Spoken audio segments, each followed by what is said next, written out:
Segunda Reis, capítulo 24. Enviou o Senhor contra Jeoaquim bandos de caldeus e bandos de sírios e de moabitas e dos filhos de Amon. Enviou-os contra Judá para o destruir, segundo a palavra que o Senhor falara pelos profetas, seus servos. Versículo 2. A sequência de reis, tanto em Israel quanto em Judá, é desesperadora. É inconcebível à mente humana o tamanho da misericórdia do Pai para com o seu filho rebelde. Mas no capítulo de hoje, aparentemente, o quadro mudou e encontramos uma frase um tanto chocante. O Senhor não quis perdoar. Dentre tudo que Deus nos oferece, o perdão, sem dúvida, é o mais importante e essencial para que possamos ter paz e certeza da salvação. Deus não rejeita um filho que se arrepende e volta aos seus caminhos. A parábola do filho pródigo deixa isso bem claro. Lucas capítulo 15, versículos 11 ao 32. Então, por que a Bíblia diz que Deus não quis perdoar? Cristo também contou uma outra parábola a respeito disso. Acompanhem comigo. Um homem devia muito dinheiro a um rei. Vamos dar um valor atual. Digamos que ele devesse 100 milhões de reais. Como o homem não podia pagar, a lei dizia que ele e sua família seriam vendidos como escravos. Então, aquele homem implorou pela misericórdia do rei. O rei se compadeceu dele e perdoou a sua dívida. Só que ao sair da presença do rei, o homem se deparou com outro que lhe devia 1.000 reais e o apertou contra a parede para que pagasse a sua dívida. E como não houve retorno, o encerrou na prisão. Quando o rei soube de sua atitude, o mandou chamar e lhe disse: Servo malvado, perdoei-te aquela dívida toda porque me suplicaste. Não devias tu, igualmente, compadecer-te do teu conservo, como também eu me compadeci de ti? Mateus capítulo 18, versículos 32 e 33.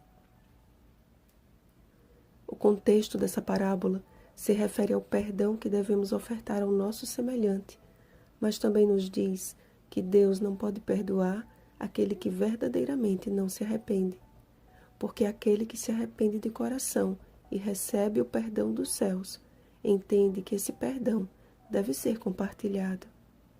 Apesar de Manassés ter manifestado arrependimento no final de sua vida, 2 Crônicas capítulo 33, versículo 13, seus pecados levaram o povo a uma tremenda corrupção.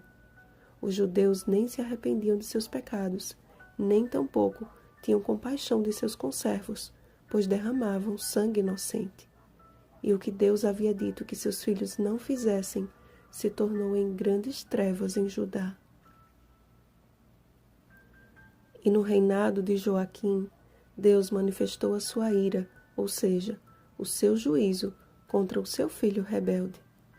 E o Senhor repreende a quem ama, assim como o pai ao filho a quem quer bem. Provérbios capítulo 3, versículo 12. Nabucodonosor foi instrumento de Deus para punir Judá, mas dentre esses tantos que foram por ele levados cativos à Babilônia, encontravam-se 4 jovens tementes a Deus: Daniel, Ananias, Misael e Azarias. Daniel capítulo 1, versículo 6. E quando estudarmos o livro de Daniel, veremos que Deus não abandonou o seu povo, mas usou esses filhos fiéis como prova de que não havia desistido dele. E através das profecias de Daniel, mostrou que o seu plano de salvação não era nacional, mas mundial. É a bondade de Deus que nos conduz ao arrependimento. Romanos capítulo 2, versículo 4. Mas ele nos deu como uma das maiores provas do seu amor, o livre-arbítrio. Temos a livre escolha de segui-lo e amá-lo, ou de dar-lhe as costas e rejeitá-lo. Ainda assim, Deus, sendo conhecedor de nosso íntimo, vai até o limite para salvar um pecador. Enquanto há fôlego, há chance. Enquanto há vida, o Espírito Santo não cessa sua obra de salvar. Mas quanto mais rejeitamos aos apelos divinos, mais e mais vamos nos afastando de Deus e sua voz vai perdendo o volume. O filho pródigo foi ao Egito porque, porém, teve a chance de se arrepender e voltar para a casa do pai.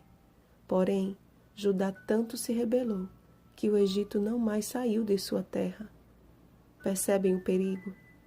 Enquanto estamos no Egito da vida, ainda há oportunidade. Mas se permitirmos que o Egito entre em nossa vida, corremos o sério risco de nunca mais sair dele. O Senhor tem prazer em perdoar. Se não fosse, não teria enviado o seu único Filho para a remissão dos nossos pecados. João capítulo 3, versículo 16. O perdão de Deus está estendido para todos, mas nem todos o aceitam.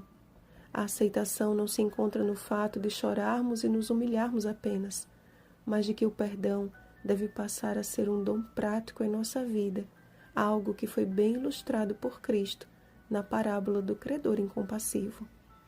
Hoje, Deus nos diz: se o meu povo, que se chama pelo meu nome, se humilhar e orar e me buscar, e se converter, ou seja, se arrepender dos seus maus caminhos, então eu ouvirei dos céus, perdoarei os seus pecados e sararei a sua terra. Segunda Crônicas, capítulo 7, versículo 14. Que este perdão imerecido transborde de nossa vida, principalmente por quem julgamos não merecer o nosso perdão. Vigiemos e oremos. Um feliz sábado, alvos da bondade de Deus. Rosana Garcia Barros.